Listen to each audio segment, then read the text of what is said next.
சென்னையில செங்கல்பட்டு பக்கத்துல திருப்போரூர் அப்படின்ற முருகன் கோயில்ல ஒரு அட்சய பாத்திரம் இருக்குங்க. என்னங்க நம்ப முடியலையா? இருக்குங்க. அந்த பாத்திரம் எப்படின்னா பனைமரத்தால் ஆன ஒரு அட்சய பாத்திரம் தான். நான் சொல்றேன் இல்லைங்க, அட்சய பாத்திரத்துக்கு பனைமரத்துக்கும் ரொம்ப ரொம்ப சம்பந்தம் இருக்கு.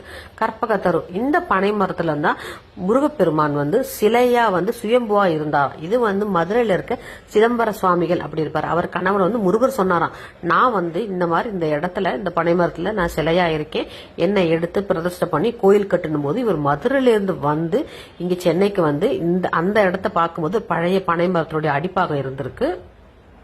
அந்த பனைமரத்துக்குள்ள முருகருடைய சிலை இருந்திருக்கு. அப்புறம் அந்த முருகர் சிலையை எடுத்துட்டு போய் கருவறையில பிரதிஷ்டை பண்ணி கோயில் கட்டியாச்சு.